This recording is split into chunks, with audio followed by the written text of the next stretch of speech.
దేవప్రసాద్ గారు, కేసీఆర్ పేరు ప్రఖ్యాతలకో లేకపోతే ఆయన ఇమేజ్ని డ్యామేజ్ చేయడానికో ఇది ఒక ప్రయత్నం అనేది వాళ్ళ బీఆర్ఎస్ నాయకులు చెప్తున్న విషయం. సరే, నోటీసులు ఇంకా రాలేదు, వచ్చాక చూసి స్పందిస్తామని నిన్న బీఆర్ఎస్ నాయకులు చెప్పారు. బహుశా ఇవాళ అందుతాయనుకుంటాం మీకు నోటీసులు, లేదా నేను రాత్రి ఏమన్నా అందుండొచ్చు. ఇప్పుడు ఇవాళ అధికారులు అందరూ కూడా ఇంజనీర్లు, నిర్మాణపరమైన కంపెనీలు కానీ అధికారులు కానీ చెప్పిందంతా ఒకటే మాట, అంతా కేసీఆర్ కర్త కర్మ క్రియ అని. సో దానికి సంబంధించే ప్రశ్నలు ఉంటాయి, దానికి సంబంధించి కేసీఆర్ గారు చెప్తే సరిపోతుంది. దీన్ని అంటే పొలిటికల్ యాంగిల్లో చూడాల్సిన అవసరం ఎందుకు వచ్చింది అనేది. గుడ్ మార్నింగ్ రిషి గారు, ఇద్దరు పెద్దలకు, మిత్రుడు వెంకట్కు, పాల్వాయి హరీష్కు గుడ్ మార్నింగ్, వీక్షక లక్ష్మీపతి. అంటే ప్రధానంగా రిషి గారు, ఇప్పుడు కాళేశ్వరం ప్రాజెక్టు నిర్మాణం, ఆ తర్వాత జరిగినటువంటి పరిణామాలు ఇవన్నీ కూడా చాలా కాలంగా చర్చ జరుగుతూనే ఉంది. ఎందుకంటే నీళ్ల కోసం తలనాడినటువంటి తెలంగాణకి ఒక శాశ్వతమైనటువంటి పరిష్కారం కనుగొనాలని చాలా ప్రయత్నాలు కేసీఆర్ హయాంలో చేసినటువంటి విషయం మీకు తెలుసు. దానివల్ల అద్భుతమైనటువంటి ఫలితాలు కూడా ఈ రాష్ట్రంలో అనేక రూపాల్లో వచ్చినటువంటి విషయం కూడా అందరికి తెలిసింది. అయితే కాళేశ్వరం ప్రాజెక్టుకు సంబంధించి 8 బ్లాకులు ఉన్నటువంటి మేడిగడ్డ రిజర్వాయర్, అంటే కాళేశ్వరం అనేటువంటిది అనేక ప్రాజెక్టుల సంబంధించినటువంటి సమాహారం. అంటే అందులో రిజర్వాయర్లు ఉన్నాయి, సర్జికల్ పూల్స్ ఉన్నాయి, కెనాల్స్ ఉన్నాయి, ఇట్లా రకరకాలుగా అనేక కాంపోనెంట్స్ చాలా ఉన్నాయి. అందులో ఒక కాంపోనెంట్ మేడిగడ్డ దగ్గర వచ్చినటువంటి సమస్య వల్ల జరిగినటువంటి మాట అందరికీ తెలిసినటువంటిది. ఆ పొంగినటువంటి ఒక 2 పిల్లర్లకు సంబంధించి దాన్ని రిపేర్ చేయాల్సినటువంటి ప్రభుత్వం చివరికి ఎన్డీఎస్ఏ రిపోర్ట్ లో కూడా చాలా మంది చాలా రకాలుగా చెప్తున్నప్పటికీ కూడా ఎవరికి వాళ్ళు తమ అనుకూలంగా ఉపయోగించుకుంటున్నప్పటికీ కూడా ఎన్డీఎస్ఏలో చాలా స్పష్టంగా చెప్పింది ఏంటంటే ఈ బ్యారేజీల రిపేర్లకు వెంటనే చర్యలు తీసుకోవాలని కూడా ఎన్డీఎస్ఏ చెప్పినటువంటి మాట వాస్తవం. కాబట్టి ఇప్పుడు ఏ విధాన నిర్ణయమైనా కేసీఆర్ గారు ముఖ్యమంత్రిగా కానీ ఒక ఇరిగేషన్ మంత్రిగా ఎవరున్నా కూడా ఏం నిర్ణయం తీసుకుంటారు ఋషి గారు?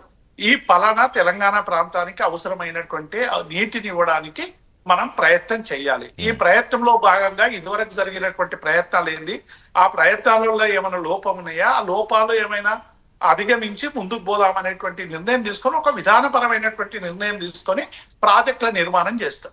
కాబట్టి ఇంజనీర్లు ఎవరెవరు మాట్లాడినరు, అక్కడ ఎవరెవరు చెప్పిండ్రు, చాలా మంది ఇంజనీర్లు అటెండ్ అయినట్టు, వాళ్ళు ఏం చెప్పిండ్రు, వాళ్ళ రికార్డ్ ఏమైంది, వాళ్ళని ఈయనేం అడిగిండ్రు, వాళ్ళు ఏం చెప్పారు అనేటువంటి విషయాలు అయితే మనకు పత్రికల ద్వారా మాత్రమే తెలుసు. కాంక్రీట్ గా ఎవరెవరు ఏం రిపోర్ట్ వస్తే తప్ప అందులో ఏం జరిగింది తెలియదు. అందులో అంటే ఒకటి దేవప్రసాద్ గారు, కేవలం టెక్నికల్ గ్లిచెస్ కాకుండా చాలా భారీ స్థాయిలో అవినీతి జరిగింది అనేది ఒకటి కదా.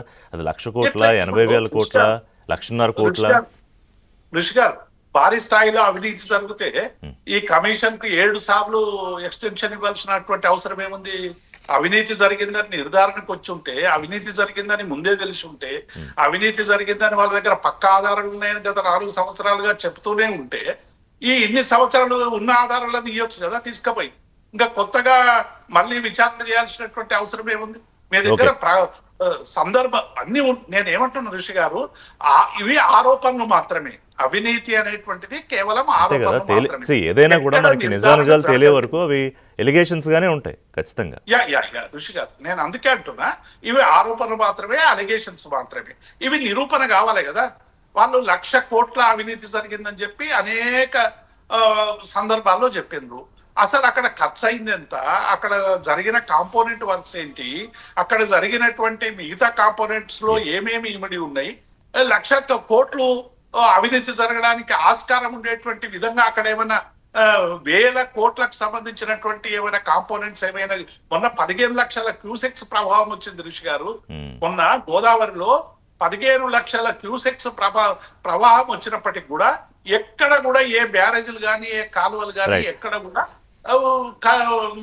డ్యామేజ్ కాలేదు, ఇంటాక్ట్ గా ఉన్నాయి. సహజంగానే అప్పుడో ఇప్పుడో భారీ వరదలకు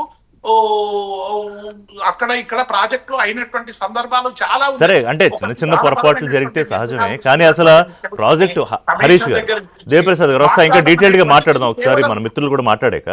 హరీష్ గారు, ఇప్పుడు చిన్న పొరపాట్లు జరుగుతాయి, కానీ అసలు ప్రాజెక్టు వైబిలిటీ గురించే కాళేశ్వరం మొదటి నుంచి కూడా ప్రశ్న అక్కడి నుంచే వచ్చింది.